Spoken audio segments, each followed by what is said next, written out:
بہت شکریہ جی. میرا خیال ہے کہ حامد میر صاحب نے بالکل ٹھیک کہا ہے. اصل جو پاکستان کے اندر متفق چیز ہے جس پر سب کا اتفاق ہے وہ اگر قائد اعظم محمد علی جناح کے بعد کوئی دوسری چیز ہے تو وہ آئین ہے, اور آئین ہی مسائل کا حل ہے. تو الٹیمیٹلی بنیادی مسئلے کا حل تو آئین ہی ہے. آئین سے روگردانی نہیں ہونی چاہیے. لیکن اب اس مسئلے کا کیا حل کریں کہ اگر آئین کے تحت ہی بنی گئی جو سپریم کورٹ ہے اس کے دو حصے ہو جائیں اور دونوں جو ہے وہ الگ الگ سوچیں اور دونوں کے پاس بڑے ویلڈ پوائنٹس ہوں, تو اب ہم جیسے آئین پسند اور ہم جیسے لوگ جو سپریم کورٹ کی حکمرانی چاہتے ہیں وہ کیا کریں؟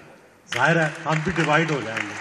اسی طرح اگر پاکستان کی ملک کی سیاسی جماعتیں بجائے اس کے کہ پیسفل سٹرگل کریں, بجائے اس کے کہ کھلے عام مار روڈ پر آ کر یا ناصر باغ میں جا کر وہ جلسہ کریں, وہ اگر کور کمانڈر ہاؤس پر حملہ آور ہو جائیں اور پاکستان کے جو ادارے ہیں وہ اور سیاسی جماعتیں آپس میں لڑ پڑیں, تو ہم جیسے لوگ جو آئین پسند ہیں وہ اس وائلنس کو کیا نام دیں؟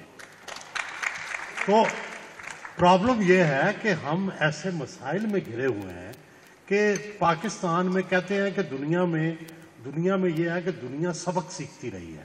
ہر واقعے سے دنیا نے سبق سیکھا ہے اور دوبارہ ویسا واقعہ نہیں ہونے دیا. بدقسمتی سے ہم نے واقعات سے سبق نہیں سیکھا, ہم نے مشرقی پاکستان سے سبق نہیں سیکھا, ہم نے مارشل لاؤ سے سبق نہیں سیکھا, ہم نے جو انتخابات ہیں ان سے سبق نہیں سیکھا, اور ہر دفعہ وہی دہرایا جو پہلی دفعہ کرتے رہے, وہی غلطیاں. آپ دیکھیں 71 کے الیکشن کے ریزلٹس نہیں مانے گئے.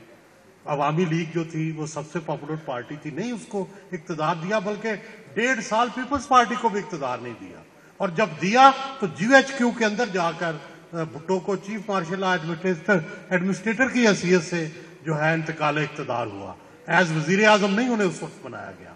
تو اسی طرح آپ دیکھیں پاکستان کی تاریخ کہ مارشل لا آیا پہلا تو سارے اخبارات کے ایڈیٹوریل دوسرے دن یہ تھے کہ جی پاکستان بچا لیا گیا. تو اب اگر ہم صحافی بھی یہ لکھیں گے, لکھتے رہے ہیں, ہمارے آباء و اجداد نے یہی لکھا, اس وقت کے سارے اخبار نکال لیں کہ جو پہلا مارشل لا لگا 1958 کا اور جس دن غلام محمد نے اسمبلی توڑی اس دن اگلے دن کے تمام ایڈیٹوریل اس کے حق میں تھے.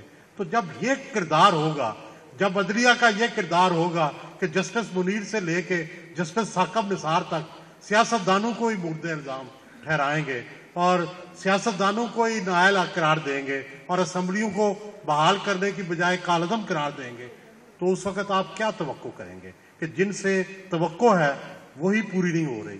اسی طرح فوج کا آپ کردار دیکھ لیں کہ فوج نے بجائے اپنے آئینی کردار کے ہمیشہ اس کردار کو اپنایا ہے کہ جو کہ غیر آئینی کردار ہے, ہمیشہ مداخلت کی ہے, اور پاکستان میں کسی سیاستدان کو سیاست نہیں کرنے دی, کسی کو حکومت نہیں چلنے دی. تو یہ اس سارے کا یہ نتیجہ ہے جو آپ صورتحال ہے. اور خاص کر یہ جو سیاست تھی 2018 کے الیکشن میں تحریک انصاف آئی ہے, ہم سب عینی شاہد ہیں, حامد میر صاحب بھی عینی شاہد ہوں گے کہ فوج لے کے آئی ہے عمران خان کو, 100% ان کو سارے جو MNAs تھے وہ دیے گئے, پینل بنائے گئے اور پینل بنا کے ان کے بندے کھڑے کیے گئے. تو یہ کون سی انصاف تھا؟ یہ بھی غلط تھا, اور آج جو ہو رہا ہے وہ بھی غلط ہے. لیکن واحد طریقہ جو ہے وہ ایک ہی ہے, آئین پہ چلا جائے. جمہوریت جو ہے وہی واحد راستہ ہے. سیاسی جماعتیں جو ہیں اور سیاسی لیڈر جو ہیں انہی کو ایکسیپٹ کرنا ہوگا, سب کو راستہ دینا ہوگا, تحمل اور برداشت لانا ہوگا. اس میں ادیب اور شاعر بھی اپنا کردار جو ہے وہ ادا کریں اور تحمل اور برداشت کو معاشرے میں روا رکھیں. چاہے مخالف کی بھی حکومت ہو اس کو چلنے دیا جائے. چارٹر آف ڈیموکریسی جو ہے میرا خیال ہے کہ 1973 کے آئین کے بعد یہ دوسری بڑی کامیابی تھی. 18ویں ترمیم جو ہے وہ تیسری بڑی کامیابی ہے. ان تینوں کو میرا خیال ہے کہ ایکسیپٹ کرنا چاہیے. عمران خان صاحب سے میں نے 2 دفعہ کہا کہ آپ چارٹر آف ڈیموکریسی کو مانتے ہیں, انہوں نے کہا میں مانتا ہوں, لیکن ایسا لگا نہیں کہ وہ مانتے ہیں. اگر وہ بھی چارٹر آف ڈیموکریسی کو مان لیں تو یہ پاکستان کے لیے ایک بہت اچھا موقع ہوگا. سہیل بڑائی صاحب, یہی سوال آپ کی طرف لے کر آؤں گا جو میں نے حامد میر صاحب سے کیا, کہ آپ کو لگتا ہے کہ یہ وقت ہے اس ناگہاں کو ٹالنے کا، سب اپنی اپنی اناؤں کو ایک جانب رکھیں، کیونکہ ہم نے دیکھا کہ اب بھی اگر بات کرنے کی بات کی جا رہی ہے، اپیل کی جا رہی ہے، تو ایک خاص طبقے سے اپیل کی جا رہی ہے کہ ہم ان سے بات کرنے پہ تیار ہیں. تو یہ اناؤں کو ایک جانب رکھ کر سب کو مل بیٹھ کر، تمام اسٹیک ہولڈرز کو، جہاں جہاں تقسیم اور خلیج موجود ہے، ایک جگہ ایک یکسو ہو کر پاکستان کو اس غیر یقینی کی صورتحال سے نکالنے کے لیے کوشش کرنی چاہیے. آپ کو لگتا ہے ہو سکتا ہے ایسا؟ بالکل جی، میں تو سمجھتا ہوں کہ بہت ساری جو اپرچونٹیز ہیں ان کو ضائع کیا گیا. مثلا فل کورٹ جو تھی وہ ایک بہت بڑا سلوشن تھا. اگر فل کورٹ ہو جاتی تو میرا خیال ہے کہ پاکستان کے سب اداروں نے اور سب پارٹیوں نے یہ تسلیم کر لینا تھا فل کورٹ کا جو بھی فیصلہ ہوتا. تو میرا خیال ہے کہ وہ ایک اپرچونٹی ضائع کی گئی.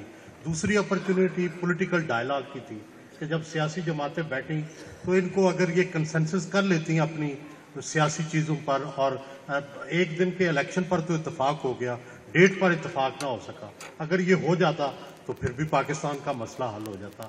اب بھی میں سمجھتا ہوں کہ بہترین طریقہ یہی ہے کہ بجائے اس کے کہ اداروں کی لڑائیوں کی طرف دیکھیں، عمران خان سپریم کورٹ کی طرف دیکھے اور کہ وہ سپریم کورٹ سے مجھے ریلیف ملے، اور مسلم لیگ نون جو ہے وہ فوج کی طرف ریلیف کے لیے دیکھے.